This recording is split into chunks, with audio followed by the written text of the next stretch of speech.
বন্ধুরা কেমন আছেন? সম্প্রতি আমি দ্য কর্পস ওয়াশার নামক মুভিটি দেখেছি, যার আসল ভাষায় টাইটেল হচ্ছে পেমান্দি জানাজা, এবং এই ফিল্মটি পরিচালনা করেছেন হেদ্রা দাইং রাতু। আইএমডিবিতে এই ফিল্মটি 7 স্টার পেয়েছে আউট অফ 10, এবং যদিও আইএমডিবির রেটিংস এখনও বেশ পরিবর্তনশীল, কারণ এটি একটি নতুন ফিল্ম, তাই হতে পারে যখন আপনি দেখবেন তখন রেটিং বাড়তে বা কমতে পারে। আজকের ভিডিওতে আমরা এই ফিল্মের কাহিনী এবং এর এন্ডিং নিয়ে আলোচনা করব। ভিডিও শুরু করার আগে আপনাদের কাছে একটি অনুরোধ, যদি আপনাদের এই ভিডিওটি ভালো লাগে তাহলে লাইক করুন এবং চ্যানেলটি সাবস্ক্রাইব করুন। তাহলে চলুন শুরু করা যাক।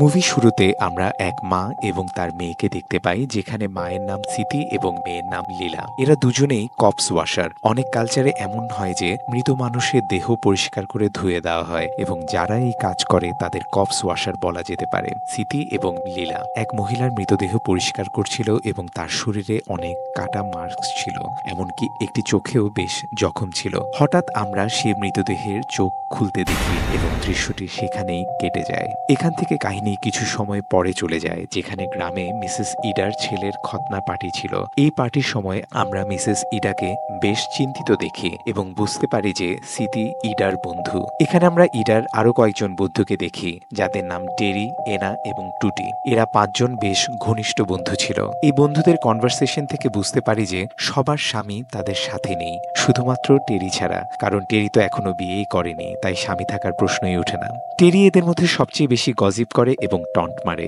সিতির একটি ছেলে আছে যার নাম আরিফ, এবং সে ফুল টাইম চাকরি না করলেও ঘরবাড়ি মেরামত করে টাকা রোজগার করে। আরিফের একটি বন্ধু আছে যার নাম রিকা, যার সাথে সে অনেক কথা বলে। কাহিনীতে সিতিকে বেশ চিন্তিত দেখা যায়, কারণ তার সাথে কিছু অস্বাভাবিক ঘটনা ঘটছিল। প্রার্থনার সময় সে কিছু অদ্ভুত আওয়াজ শুনতে পায় এবং পিছনে একটি ভূত দেখতে পায়। এছাড়াও সিতের আরেকটি সমস্যা ছিল যে তার মেয়ে লীলা মেকআপ আর্টিস্ট হতে চায়, কিন্তু সিতি চায় লীলা তার মতোই কপস ওয়াশার হোক, কারণ তাদের পরিবারে সবাই এটি প্রজন্ম ধরেই করে আসছে। লীলা এতে খুশি ছিল না, কিন্তু তার কাছে আর অন্য কোনো অপশনও ছিল না। কিছুক্ষণ পর গ্রামে একটি ঘোষণা হয় যে মিসেস ইডা আর জীবিত নেই। সিতি ইডার বাড়িতে যায় এবং সেখানে বেশ ভয়ঙ্কর দৃশ্য দেখতে পায়। ইডা যেভাবে মারা গেছে তা ছিল খুবই নির্মম। লোকজন বুঝতে পারছিল না যে এটা কিভাবে একটি ন্যাচারাল ডেথ হতে পারে। সিতি অবশ্যই সেখানে মৃতদেহ পরিষ্কার করতে গিয়েছিল এবং দেখে মনে হচ্ছিল যে সে কিছু জানে। অন্যদিকে লীলা বাড়িতে ছিল যখন হঠাৎ তাদের ছাদের কিছু অংশ ভেঙে পড়ে এবং বাড়িতে পানি লিক করতে শুরু করে।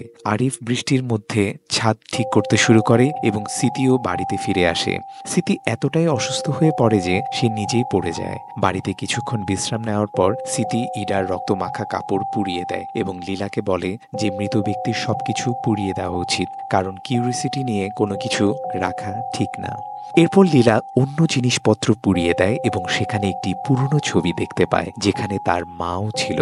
সিতির সাথে আরো অদ্ভুত ঘটনা ঘটতে থাকে। সে আয়নায় নিচের জায়গায় তার ভূতকে চিৎকার করতে দেখে।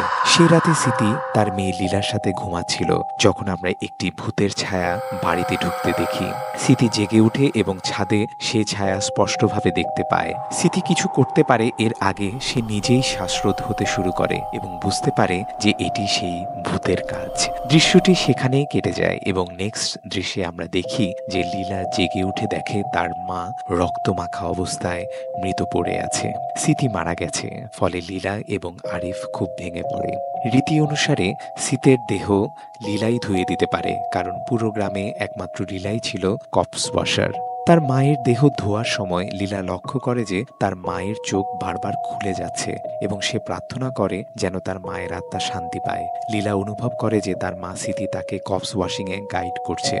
সবকিছু শেষ হয়ে যাওয়ার পর লীলার নজরে আসে যে সিতের মুখের ভিতরে একটি নোংরা কাটা তারের টুকরা ছিল, যেগুলো সাধারণত বেড়া বানানোর জন্য ব্যবহৃত হয়। এরপর আমরা দেখি যে সিতির মৃত্যুর সাথে মানিয়ে নেওয়া লীলার জন্য বেশ কঠিন ছিল। সে তার মায়ের রক্তমাখা চাদরগুলো পোড়াতে পারেনি, যা দাফনের পরও রেখে দিয়েছিল।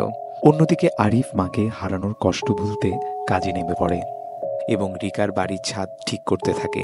টেরি, টুটি এবং এনা লক্ষ্য করে যে লীলা রক্তমাখা চাদরের উপর শুয়েছিল এবং এ নিয়ে তারা অনেক গসিপ করে। টেরি মনে করে যে ইডা ও সিতের মৃত্যুর পিছনে কেউ ছিল এবং এমন কথা বলার সময় তার আঙ্গুল একটি স্কেল দিয়ে কেটে যায়। আমরা আবার সেই পুরনো ছবিটি দেখতে পাই যেখানে এই বন্ধুরা ছাড়াও আরও একজন মহিলা ছিল। সেই সন্ধ্যায় প্রার্থনা অনুষ্ঠানের সময় লীলা সেখানে ইডা এবং তার মায়ের ভূতকে দেখতে পায়। লীলা এনার ভূতকেও দেখতে পায়, যদিও প্রকৃত এনা তখনই প্রার্থনা করছিল। বাড়ি ফিরে লীলা ভূতীয় আবির্ভাব দেখতে পায় এবং একটি কাঁটা তারের টুকরো তার পায়ে ফুটে যায়। সাথে সাথে আমরা এনা এবং তার ছেলে বমিকে দেখতে পাই এবং এখানে একটি আলমারি আপনা থেকেই খুলে যাচ্ছে। এনা যখন আলমারির কাছে যায়, একটি ভূতীয় হাত তাকে টেনে ধরতে শুরু করে এবং এনা ছটফট করতে থাকে। বমি কিছু করার আগেই এনার রক্তাক্ত হয়ে মারা যায়। এই পর্যন্ত গ্রামে 3টি মৃত্যু একের পর এক ঘটে এবং এই 3জন মহিলা একে অপরের ভালো বন্ধু ছিল। স্বাভাবিকভাবেই পুলিশ এতে জড়িত হয় এবং পুলিশ অফিসার দ্রাজাত মৃতদেহের ময়না তদন্ত করতে চায়, কিন্তু বমি জানায় যে সে তার মায়ের ময়না তদন্ত করাবে না, বরং লীলাকে দিয়ে বডি ধুয়ে দাফন করবে।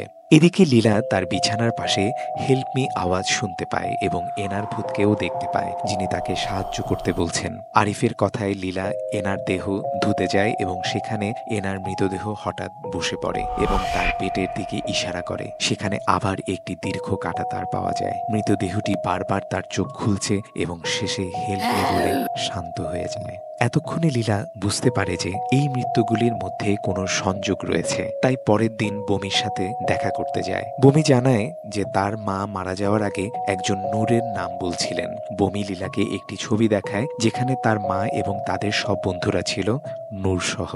বমির বিশ্বাস ছিল যে হত্যাগুলো নূরের সাথে সম্পর্কিত, কিন্তু নূর আর জীবিত নয়। সেই রাতে লীলা ইডার কবর খুঁড়ে ফেলে এবং ইডার পায়েও কাঁটাতার পায়। হঠাৎ করে লীলা অনুভব করে যে অনেক মৃতদেহ তার চারপাশে এসেছে এবং তার উপর হামলা করছে।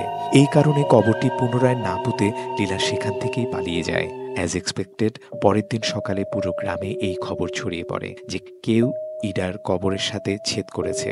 লীলা একেবারেই থামছিল না, বরং সেই ইডার বাড়িতে নিয়ে নূরের আরো ছবি খুঁজতে থাকে। তখন টুটি আসে এবং লীলা টুটির কাছে নূর সম্পর্কে জানতে চায়। টুটি হঠাৎই বলে ওঠে যে নূর শয়তান ছিল এবং তারপর সে তার নিজের মুখ ছিঁড়ে ফেলে। এতে লীলা খুবই ভয় পেয়ে যায়, কিন্তু তারপর হঠাৎই সবকিছু অদৃশ্য হয়ে যায়। আসলে টুটির আশা ছিল লীলার একটি স্বপ্ন মাত্র, কারণ বাস্তবে টুটি তখনই এসে পৌঁছায় এবং লীলাকে সেখান থেকে চলে যেতে বলে। লীলা যখন বাড়ি ফিরে আসে তখন দেখে আরিফ তার মাটি খোঁড়ার সরঞ্জামটি পেয়ে গেছে, যার মানে আরিফ বুঝতে পেরেছে যে ইডার কবর লীলাই খুঁড়েছে।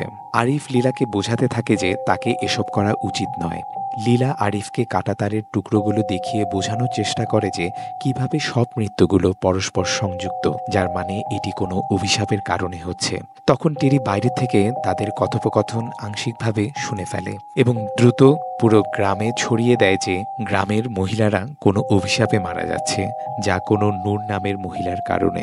গ্রামের সব মহিলারা এইসব বিষয়ে গসিপ করতে থাকে এবং সবার মতে আগে গ্রামের নূর নামে একটি মহিলা ছিল যে অন্যান্য মহিলাদের স্বামীদের সিডিউস করত, যার ফলে অনেক মহিলারা তাদের স্বামীদের হারিয়েছে। যদিও এসব কথা শুনে রিকা বলে যদি কোনো পুরুষ তার স্ত্রীর সাথে প্রতারণা করে তাহলে সেই পুরুষকে দোষারোপ করা উচিত, যে মহিলার সাথে সে শারীরিক সম্পর্কে লিপ্ত হয়েছে তাকে নয়। যাই হোক, সেই রাতে লীলা টেরির কাছে গিয়ে বলে যে সে পুরো গ্রামে গসিপ করে এই অভিশাপের কথা ছড়িয়ে দিয়েছে, যা খুবই ভুল। এখানে টেরি লীলার উপর ক্ষিপ্ত হয় এবং তাদের ঝগড়া পুলিশ অফিসার দ্রাজাত এসে থামায়। দ্রাজাত জানায় যে নূর আগে এই গ্রামেই থাকতো এবং তার একটি মেয়েও ছিল। নূর তো অনেক আগেই মারা গেছে, আর বাস্তবে নূরের মেয়ে এখন লীলার বয়সের হবে, তাই এই হত্যাকাণ্ডে নূরের নামটিকে অকারণে না টানা উচিত।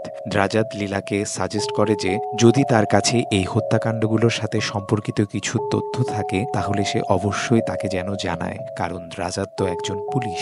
দ্রাজাত চলে যাওয়ার পর আমরা দেখি টেরি হঠাৎই কোনো ভূতে আক্রান্ত হয়, যেখানে তার শরীরে কখনো নূরের আত্মা প্রবেশ করছে, আবার কখনো সেই মহিলাদের আত্মা যারা এতদিনে মারা গেছে। নূরের আত্মা বলছে বলছিল যে সবাই আমাকে তাদের স্বামীদের চুরি করার দোষ দিয়েছে, আর অন্য আত্মারা নূরকে এখনো দোষারোপ করছে, বলছে যে সে অন্যদের ঘর ভাঙার জন্য দায়ী। এই ঘটনাগুলি কিছু সময়ের জন্য চলে, তারপর টেরি আবার স্বাভাবিক অবস্থায় ফিরে আসে। লীলা যখন বাড়ি যায় তখন দেখে আরিফ বেশ বিরক্ত, কারণ লীলা এই কেসটি নিয়ে খুবই সিরিয়াস হয়ে পড়েছে। উদাহরণস্বরূপ সে কাঁটাতারের টুকরোগুলো সংগ্রহ করছে, নূরের ছবি সংগ্রহ করছে। তখন লীলার হাতে পড়ে কিছু মহিলাদের ফ্রেন্ড সার্কেলের ছবি। আরিফ বলল, লীলা এটা ছেড়ে দাও, কিন্তু লীলা বলল, আমার মা নিজে থেকে মারা যায়নি, তাকে খুন করা হয়েছে। আমার কি কোনো অধিকার নেই যে আমি আমার মায়ের খুনিকে বের করি এবং সত্যের গভীরে পৌঁছাই? শেষ পর্যন্ত দুই ভাই বোন আবেগপ্রবণ হয়, কিন্তু কেউই তাদের মতামত থেকে সরেনি। এখানেই দৃশ্যটি কেটে যায়। পরের দৃশ্যে আমরা দেখি রাতে যখন তারা ঘুমাচ্ছিল, একটি আত্মা তাদের বাড়ির ছাদের মাধ্যমে প্রবেশ করে এবং তারপর এই আত্মা লীলাকে ঠিক যেমন স্মৃতিকে মেরেছিল তেমনই মেরে ফেলে। লীলার মৃত্যুর পরে তার জানাজা উঠে যায় এবং কবরের ভেতর লীলা নিজে থেকে বেঁচে ওঠে। হঠাৎই লীলার চোখ খুলে যায়, যার মানে লীলার মৃত্যুর পুরো ঘটনাটি ছিল একটি দুঃস্বপ্ন। দুঃস্বপ্ন থেকে জেগে ওঠার পরে লীলা রাতের বেলা রিকার বাড়িতে যায় এবং সেখানে ফেক টাইলসের নিচে লীলা কিছু ছবি খুঁজে পায়। এই ছবিগুলো এবং লেখাগুলো থেকে পরিষ্কার হয় যে নূরের মেয়ে আর কেউ নয়, বরং রিকা। হ্যাঁ বন্ধুরা, এটি জানতে পেরে লীলা দ্রুত টেরির কাছে যায় এবং এই একই সময়ে নূরের আত্মা টুটির উপর আক্রমণ করে এবং তাকে নির্মমভাবে মেরে ফেলে। সত্যি এখানে টুটির চোখে একটি কাঁটাতারের টুকরো ঢুকানো হয়েছিল, যার ফলে সে মারা যায়। টেরির বাড়িতে লীলার সকলের ভূতের ভার্সন দেখতে পায়, যারা বিভিন্ন কথা বলছিল। এরপর শেষে সে টুটির ভূত দেখতে পায়, যা প্রমাণ করে যে টুটিও মারা গেছে। এমন অবস্থায় লীলা তৎক্ষণাৎ টুটির বাড়িতে পৌঁছায় এবং তার শরীর ধোয়ার জন্য প্রস্তুত হয়। আবারও টুটির লাশ উঠে বসে এবং তার শরীর থেকে কাঁটাতারের টুকরো বেরিয়ে আসে, যা লীলা টেনে বের করে। এরপর হঠাৎ সব মৃত মহিলার ভূত লীলাকে ঘিরে ধরে বিভিন্ন কথা বলতে থাকে এবং এতে লীলা অস্থির হয়ে পড়ে এবং এটা এতটাই হয় যে সে চিন্তা করতে থাকে যে সে কাঁটাতারের টুকরো দিয়ে শ্বাসরোধ হচ্ছে, যদিও বাস্তবে সে মাটিতে পড়ে ছটফট করছিল। এই সময় পুলিশ অফিসার দ্রাজাদ এসে উপস্থিত হয়, কারণ এবার তাকে লাশের পোস্টমর্টম করতেই হবে এবং যেহেতু টুটির কোনো পরিবার ছিল না, তাই দ্রাজাদের কাউকে অনুমতিও নিতে হবে না। দ্রাজাদ এখানে এসে লীলাকে মাটিতে পড়ে ছটফট করতে দেখে। দ্রাজাদের হস্তক্ষেপে লীলা কিছুটা স্বাভাবিক অবস্থায় ফিরে আসে এবং স্বাভাবিক অবস্থায় ফিরে সে সরাসরি রিকাকে দোষারোপ করে, বলে এই নূরের মেয়ে মহিলাদের হত্যা করেছে। লীলা এখানে রিকাকে সবার সামনে প্রকাশ করে এবং রিকা শুধু এতটুকুই বলে, এই পাপ আমার নয়, কিন্তু তুমি এসব নিজের উপর নিও না। এই বলে রিকা চলে যায় এবং তারপর হঠাৎ সেখানে দাঁড়ানো অনেক মহিলার অদ্ভুতভাবে চিৎকার করে নিচে পড়ে যেতে দেখা যায়। মনে হচ্ছিল যেন সবার একসাথে খিঁচুনি হচ্ছে। এই ঘটনার কারণে কোনো না কোনোভাবে গ্রামের সব মহিলাই বিশ্বাস করতে শুরু করে যে রিকাই আসল শয়তান এবং সব মহিলাই মশাল ইত্যাদি নিয়ে রিকাকে মারতে যায়। মহিলারা রিকাকে তার বাড়ি থেকে টেনে বের করে এবং তাকে লাঠি দিয়ে মারধর করতে থাকে। এই দৃশ্যগুলোর সময় আমাদেরকে নূরের গল্প বলা হয়, যা এখন আমি আপনাদেরকে পরিষ্কার করে বলছি। নূর মূলত সিটি, ইডা এবং তাদের বন্ধুদের গ্রুপের একজন সদস্য ছিল এবং নূর একজন সিঙ্গেল মাদার ছিল। সম্ভবত নূরের সম্পর্ক সিটি, ইডা, টুটি এবং আনার স্বামীদের সাথে ছিল, যার ফলে তাদের স্বামীরা তাদের ছেড়ে দেয়।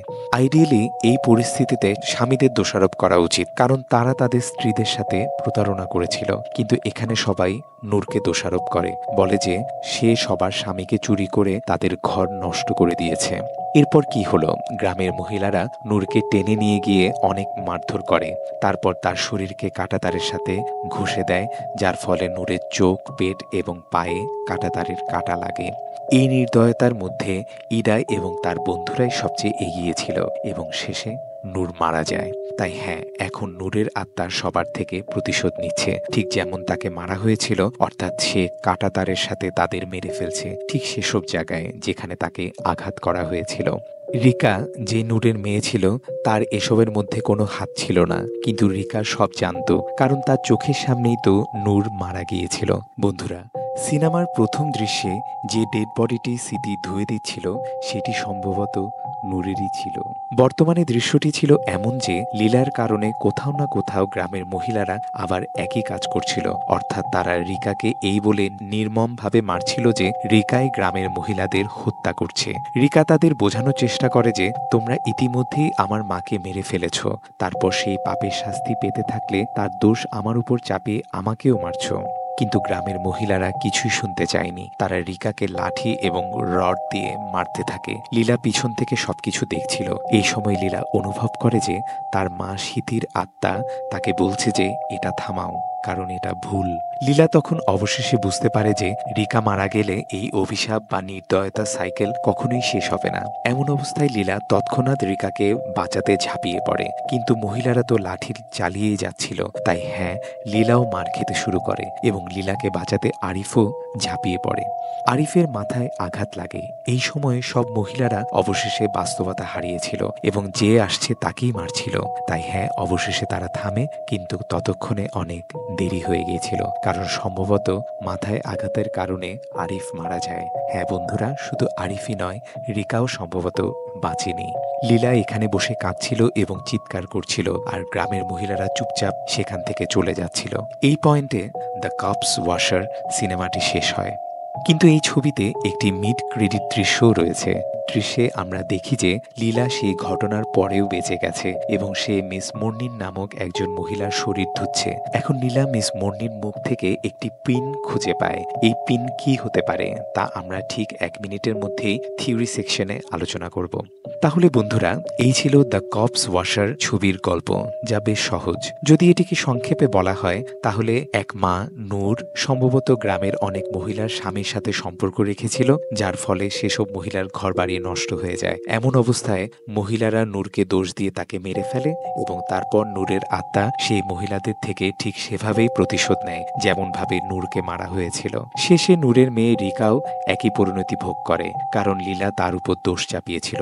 যদিও লীলা শেষ পর্যন্ত রিকাকে বাঁচানোর চেষ্টা করেছিল, কিন্তু এই চেষ্টায় সে তার ভাই আরিফকেও হারায়। এখন ছবির মধ্যে কিছু সূক্ষ্ম বিবরণ দেখানো হয়েছে, যা আমি আপনাকে ব্যাখ্যা করার সময় বলিনি, কিন্তু এখন বলছি। উদাহরণস্বরূপ, নূরের উপর যখন আক্রমণ হয়েছিল তখন যেভাবে তার বাড়ির ছাদ বা কাঁচ ভেঙে গিয়েছিল, ঠিক তেমনি নূরের ভিকটিমসদের বাড়ির ছাদও ভেঙে পড়ে। তারপর অনেকবার কাঁচও ভেঙে যাচ্ছিল বা তার ভিতরে ভূতের উপস্থিতি দেখা যাচ্ছিল। যদি আপনি একটি দৃশ্য মনে করেন, সেখানে গ্রামের অনেক মহিলাই হঠাৎ অদ্ভুতভাবে আচরণ করতে শুরু করেছিল। মনে হচ্ছিল যেন তাদের সবার একসাথে খিঁচুনি হচ্ছে। কেন এমন হয়েছিল? আসলে সব মহিলারা মিলে নূরকে মেরেছিল। তাই নূরের অভিশাপ কিছুটা হলেও সবার উপর প্রভাব ফেলবে। বেশি প্রভাব তাদের উপরই পড়বে যারা সরাসরি নূরকে দোষ দিয়ে মারধরের নেতৃত্বে ছিল, যেমন ইডা এবং তার বন্ধুরা। নূর তাদের মেরেছে এবং প্রতিশোধও নিয়েছে। ছবির শেষে আমাদের মনে কিছু প্রশ্ন থেকে যায়, যেমন যদি রিকাও মারা যায় তাহলে কি তার আত্মাও প্রতিশোধ নিতে আসবে? এটা বেশ সম্ভব, কারণ মর্নির মুখ থেকে যে পিন বেরিয়েছিল তা হয়তো এমন একটা উপায় হতে পারে যার মাধ্যমে রিকা মহিলাদের মারতে পারে। হয়তোবা রিকাকে রড এবং কাঠ দিয়ে পিটানো হয়েছিল, তাই সম্ভবত তার মুখে পিনগুলি ঢুকে গিয়েছিল এবং সে একই স্টাইলে প্রতিশোধ নিচ্ছে। এখন আপনি হয়তো বলবেন, লীলার থেকেও তো প্রতিশোধ নেওয়া উচিত, কিন্তু লীলার থেকে হয়তো প্রতিশোধ নিচ্ছে না, কারণ এক তো শেষে লীলা তাকে বাঁচাতে এসেছিল এবং দ্বিতীয়ত লীলা ইতিমধ্যেই তার ভাইকে হারিয়েছে, যার মানে লীলা ইতিমধ্যেই তার পাপের জন্য অনুতপ্ত। এখন সম্ভবত রিকা ফিরে আসবে না, কারণ শেষে গ্রামের মহিলারা বুঝতে পেরেছিল যে তারা ভুল করেছে। এই কারণেই হয়তো নূর বা রিকাও শান্তি পেয়েছে। কিন্তু আমি অত্যন্ত সন্দেহ করি যে গ্রামের মহিলারা কিছু বুঝবে, তারা আবার গসিপ করবে এবং কখনো কোনো নিরাপরাধকে পিটিয়ে মারবে। যাই হোক, এই ছিল দ্য কপস ওয়াশার ছবির গল্প এবং এখানে আমি থিওরিও কভার করেছি। তবুও যদি কিছু মিস হয়ে যায় তাহলে কমেন্ট সেকশন খোলা আছে, আপনি সেখানে গিয়ে আপনার থিওরি আমাদের অবশ্যই জানান। আশা করি আপনাদের ব্যাখ্যা ভালো লেগেছে। ভালো লেগে থাকলে ভিডিওটি লাইক এবং শেয়ার করুন, আর যদি চ্যানেলে নতুন হন তাহলে আমাদের সাবস্ক্রাইব করুন, কারণ আমরাই আমাদের চ্যানেলে এরকম ভিডিও এনে থাকি। ধন্যবাদ।